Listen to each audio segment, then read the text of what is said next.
Welcome to the deep dive. Today, we're jumping into something really fundamental for all our close relationships, the five love languages. Hmm. Gary Chapman's framework, words of affirmation, quality time, receiving gifts, acts of service, physical touch. It's just such a powerful way to look at how we give love and how we receive it. That's so true. Yep. And I think our goal here, our mission for this deep dive, isn't just to list the labels. Right. We want to really dig in, understand how these languages actually work in our lives, especially, in committed relationships. Exactly. Think of this maybe as a personal guide for you listening right now to maybe unlock a deeper connection. Yeah, definitely. We want you to think about this actively. As we go through each one, ask yourself, what really clicks? What makes me feel genuinely loved? Okay, so where should we start? Let's unpack them one by one. Let's kick off with words of affirmation. This isn't just saying, nice job.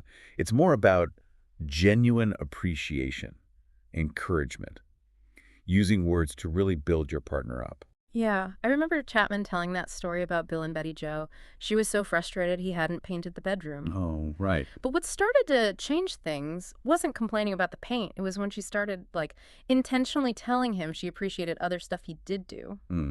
That verbal acknowledgement. Yes. That made a huge difference for him, didn't it? Totally. And it's amazing how many different ways this language can show up, like encouraging words. There was that example of Allison, the writer. She was really hesitant about publishing again after, a setback. Yeah, I remember that one. It was her husband, Keith, giving that specific, really enthusiastic support about her actual writing that gave her the push she needed.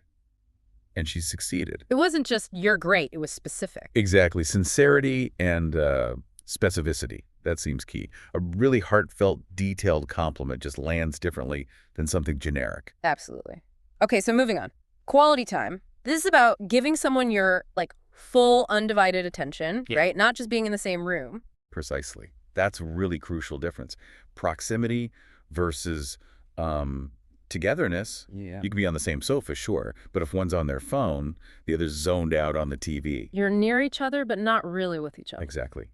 Quality time means focused engagement, being actively present. Right. And there are different facets to this, too, aren't there? Like quality conversation. And that's not just surface-level chat. Right. It's about really sharing thoughts, feelings, what you're going through without interruptions, and feeling well supported. Yeah, that story about Patrick really stuck with me. His wife felt totally unheard because he kept jumping in with solutions to her problems at work. Instead of just listening. Exactly. She just needed him to listen. Oh. Eye contact, put the phone down, try to get what she was feeling, not just fix it. That's such a great illustration of sympathetic dialogue and active listening. It's a skill, really. It really is. Hearing versus truly listening. Huge difference. Okay, and the other part of quality time is quality activities. Yeah, doing stuff together where the focus is really on each other. Could be anything. Shared hobbies, going for a walk, whatever. The activity itself isn't necessarily the main point. Not always. It's more about the shared experience, right? Creating those memories together. Yeah. That feeling of connection you get from doing something with your full attention on each other. That makes a lot of sense. Yeah. Okay, third one. Receiving gifts. Now, I know some people hear that and think, oh, that sounds materialistic. Yeah, it can get that reputation, but it's usually not about the price tag. It's more about the thoughtfulness, the symbolism behind the gift. Like a wedding ring. Exactly. A perfect example, a tangible symbol of commitment. Chapman even mentioned how significant it feels if someone stops wearing their ring. It sends a message. Gifts as visual symbols of love. And it really is the thought that counts, isn't it? A small thing that shows you are actually paying attention, that you know them. That can mean so much more than something expensive but, random. Totally. I've definitely experienced that. And it's not just about physical objects either. There's the gift of self, just being present. Ah, yes. Like Jan's story. Her husband, Don, kept missing really big family moments. Right. For her, him just being there at the baby's birth, her mother's funeral, that would have been the most meaningful gift imaginable. Stuff couldn't replace that. Wow. Yeah. Being present in those crucial times. It says so much. Absolutely. And then there's Jim, remember? He figured out gifts were his wife Janice's language. Oh, yeah. He started bringing her little things. Even just her favorite candy bar regularly. It apparently made a massive difference in how loved she felt. It completely turned things around for them. It shows how even small, intentional actions in the right language can have a huge impact. It really does. Okay, let's talk about acts of service. Right. This one's about showing love by, well, doing things for your partner, things they appreciate you doing. Taking action, putting in effort to make their life a bit easier, maybe take something off their to-do list. Chapman used that example of Mark and Mary, didn't he? They had totally different ideas about what actions meant love based on how they grew up. Yeah, their expectations were mismatched. He thought showing love was providing. She thought it was him helping out with chores around the house. And it highlights how those unspoken assumptions, maybe based on old-fashioned roles, can cause friction. Definitely. It really takes talking about it and being willing to step outside those stereotypes to figure out what actually feels like love to your specific partner. Yeah, communication again. Like Bob, who learned to help around the house, even though it wasn't his natural tendency. And the positive effect it had on his wife feeling loved. It really shows the power of choosing to serve in a way that matters to them. Okay, last one. Physical touch.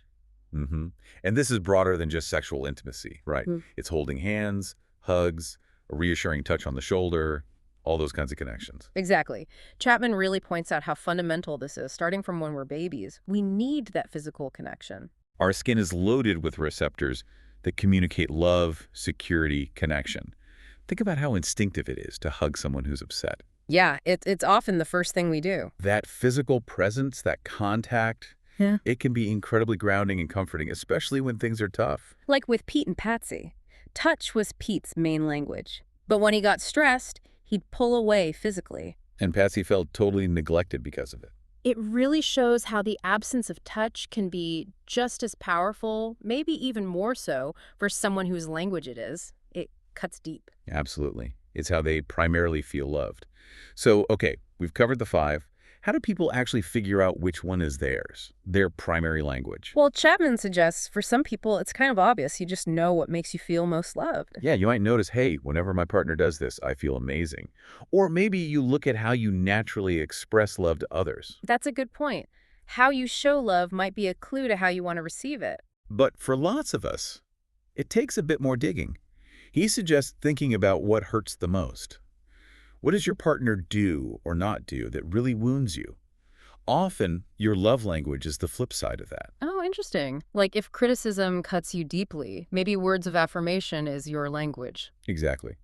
Or if you feel hurt when they're distracted when you're together, maybe it's quality time. Another thing is to think about what you request most often. What you find yourself asking for. Yeah, those requests often point directly to your unmet needs and therefore your primary language. Could we just spend some time talking? Could you help me with this? Things like that.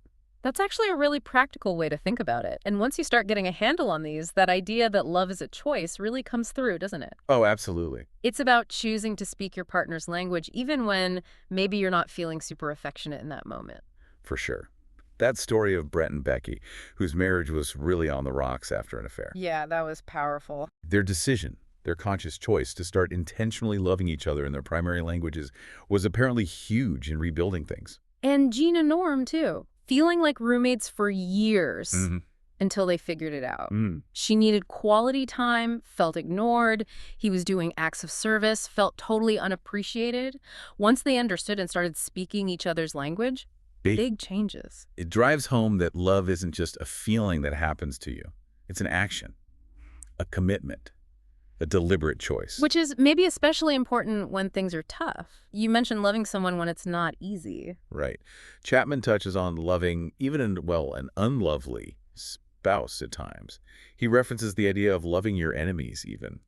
Giving without necessarily expecting an immediate return. Like Anne and Glenn's situation, that 6-month experiment. Yeah, that was striking. Anne felt really unloved because of Glenn's negativity, but she decided to intentionally try expressing love in what she guessed were his languages, acts of service, physical touch. And she asked for feedback too, right? She did. It shows the power of one person deciding to initiate, to try something different, even when it's hard. So thinking about those difficult days, knowing your partner's language seems like it gives you actual tools, doesn't it? Specific ways to offer support that will actually land. Exactly. If it's words of affirmation, specific encouragement can be like a lifeline. For quality time, just being fully present, listening without fixing, that can be huge. For receiving gifts, maybe just a small, thoughtful thing, a favorite coffee, a flower to show you're thinking of them. Acts of service. taking something off their plate when they're overwhelmed. That speaks volumes. And physical touch. Sometimes just a hug, holding their hand, that nonverbal reassurance is exactly what's needed when words fail. Totally. Now, what about when your own love tank feels empty? That feeling of being unloved that Chapman talks about. Yeah, what do you do then? Well, the key seems to be communicating that need. Telling your partner, ideally framed in your primary language. So instead of just saying, I feel disconnected, if your language is quality time, you might say, hey, I'm feeling a bit distant. Could we maybe carve out some uninterrupted time just to connect tonight? Exactly. Or if it's words of affirmation, maybe, I'm feeling a bit down. It would really mean a lot if you could tell me something you appreciate about me right now. Being specific about the need and how it connects to your language, it gives them something concrete to respond to. Right. It gives them a clear path to help refill that tank. Okay, but let's be real, mismatches happen all the time, right? Partners often have different primary languages. Oh, very common. Probably more common than having the same one. So how do you handle that? That's where the work comes in. The willingness to learn your partner's language and make the effort to speak it. Even if it feels awkward or unnatural at first. Especially then. Yeah. That's where the choice aspect is so clear. It might not be your default setting, but choosing to express love in their way is a powerful act of love itself. It takes conscious effort, intentionality. Like learning a new language, literally. It takes practice. You might stumble a bit initially. Exactly. Yeah. But you do it because you want to connect. You want them to understand. The willingness to put in that effort for the relationship is key. And what about our past? How much does our upbringing shape these languages? Chapman suggests it plays a pretty big role. How love was expressed or wasn't in your childhood can definitely influence which language becomes primary for you. So if you grew up with lots of hugs and physical affection, physical touch might be your go-to. Possibly. Or if your parents consistently showed love by helping you with projects or chores, acts of service might resonate more strongly. And what if love wasn't expressed much? Or if there were negative experiences? That can make things trickier. It might make it harder to even identify your own needs or feel comfortable expressing them in adult relationships. Sometimes Chapman refers to this as maybe developing a distorted sense of a love language based on unmet needs. That makes sense. It all ties together. Okay, let's try that hypothetical you mentioned. Imagine someone, maybe with a strong Christian background, trying to figure out their language. How might that look? Well, they might reflect on times they felt really seen or cared for within their faith community or family. Perhaps someone offering specific, encouraging words after they led a prayer group that might resonate deeply if words of affirmation is their language. Or maybe feeling really connected during, say, a small group study where everyone was really listening and sharing. Quality time. Exactly. Or maybe someone remembered they were struggling and dropped off a meal, a clear act of service. Or even a thoughtfully chosen Christian book or card arriving just when needed, receiving gifts. Or a comforting hand on the shoulder during a tough church service. Physical touch. Right. They might notice a pattern. Wow, I consistently feel most loved when this kind of thing happens. That realization, maybe rooted in those community or family experiences, could then help them understand and articulate their needs more clearly in their marriage or other close relationships. They might feel more comfortable saying, what really makes me feel loved is when, because they've identified it. So connecting the dots between those past positive experiences and their current needs, that's really interesting. Okay, so thinking about applying all this, how do people maintain love and affection long-term in marriage? It sounds like it boils down to that ongoing conscious effort. Yeah, consistently choosing to speak each other's primary language. It's not a one-time fix. It's a continuous practice. And that willingness to adapt your own behavior. Chapman really hammers that home, doesn't he? Stepping outside your natural inclination as an act of love. Absolutely. It's fundamental to his whole approach. And thinking about how we want love shown during stress or failure, knowing your language and your partner's gives you a direct answer, right? It gives you a roadmap for support.